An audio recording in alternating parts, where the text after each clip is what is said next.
So Telangana రాష్ట్రంలో నిరుద్యోగులు ఒక ఉద్యమాన్ని స్టార్ట్ చేశారు. సో ఏదో చూసుకుంటే నిన్న గ్రూప్ 1, గ్రూప్ 2 అభ్యర్థులు, నిన్న డిఎస్సీ అభ్యర్థులు కూడా ధర్నాను చేపడుతున్న పరిస్థితి. సో ఇదే అంశం మీద ఈరోజు ప్రెస్ క్లబ్లో రౌండ్ టేబుల్ సమావేశం కూడా జరిగింది. ప్రస్తుతం మనతో మాట్లాడడానికి ఆర్ఎస్ ప్రవీణ్ కుమార్ గారు ఉన్నారు. మాట్లాడదాం. సార్ నమస్తే. నమస్తే. సార్ ఏదో చూసుకుంటే వచ్చిన 6 నెలల్లోనే అటు ప్రజల నుండి కానీ అంటే రైతుల నుండి కానీ ఇటు నిరుద్యోగుల నుండి చాలా వ్యతిరేకత ప్రభుత్వంకి వస్తుంది. వాళ్ళు పట్టించుకునే పరిస్థితులు కూడా మీరు చూస్తూనే ఉన్నారు. సో ఏం చెప్పదలుచుకున్నారు? అందుకొరకే ప్రభుత్వం నిరుద్యోగులు అంటే పారిపోయింది. ఇలా ముఖ్యమంత్రి బయటికి ఎందుకు వస్తలేడు, వస్తే కూడా పోలీస్ బందోబస్తు ఎందుకు వస్తున్నాడు, మంత్రులందరూ కూడా ఎందుకు దొంగల్లాగా తిరుగుతున్నారంటే వాళ్ళందరూ కూడా భయపడుతున్నారు. నిరుద్యోగులు అంటే వాళ్ళకి మొహం చూపించలేకపో, వాళ్ళే కాదు తెలంగాణ సమాజానికి కూడా మొహం చూపించే పరిస్థితి, రైతులకు మొహం చూపించే పరిస్థితి లేదు, మహిళలకు చూపించే పరిస్థితి లేదు, నిరుద్యోగులకు చూపించే పరిస్థితి లేదు, విద్యార్థులకు చూపించే పరిస్థితి లేదు, వృద్ధులకు చూపించే పరిస్థితి లేదు. ఎవ్వరు కూడా తెలంగాణ గడ్డకు వీళ్ళు ముఖం చూపించలేకనే ఇలా పోలీసు బందోబస్తు పెట్టుకొని పోలీసులను నమ్ముకొని పాలన చేస్తున్నారు. పోలీసులు నమ్ముకొని పాలన చేసిన వాళ్ళందరూ కూడా మట్టి ఘర్షణ. కానీ ఏది చూసుకుంటే సరే అయితే స్టూడెంట్స్ నిన్న విద్యాశాఖ ముట్టడి కూడా చేయడం జరిగింది. కానీ పోలీసు వైఖరి చాలా దురుసుగా ప్రవర్తన చేయడం జరిగింది. నైట్ 12-1 గంటల వరకు కూడా అర్ధరాత్రి కూడా ధర్నాలు చేస్తున్న పరిస్థితి. సో వాళ్ళు చెప్పిన హామీలు ఇప్పుడేమో వాళ్ళు పట్టించుకోని పరిస్థితి, అటు మంత్రులు కానీ అటు సీఎం రేవంత్ రెడ్డి గారి వీరాన కానీ. సో ఏం చెప్పదలుచున్నారు దీనికి?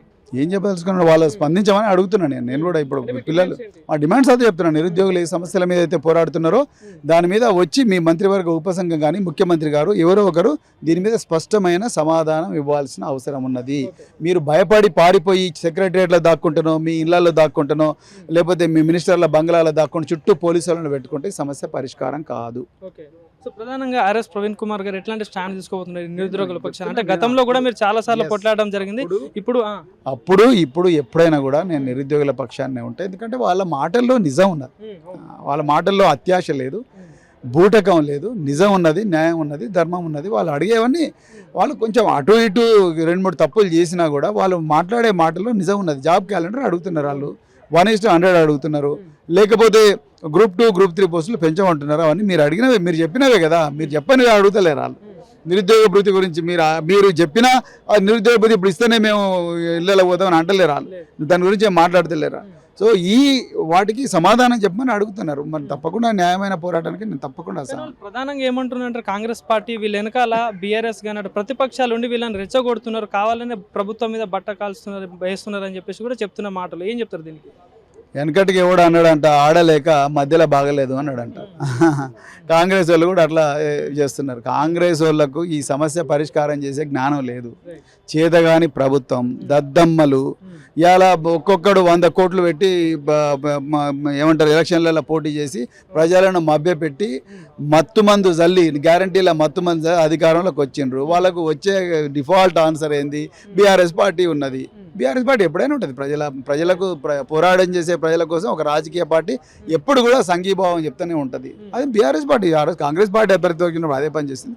ఇలా బీఆర్ఎస్ పార్టీ ఇంకే పార్టీలు అయినా ప్రజల పక్షాన్ని నిలుస్తాయి.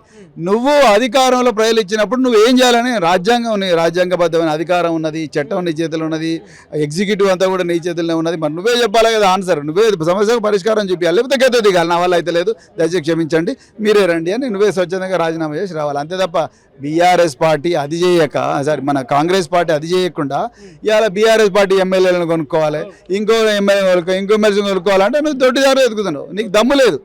నువ్వు నిజంగా దమ్ము ఉంటే 64 మందితో నువ్వు చేయ కదా, పరిపాలన చేయ కదా.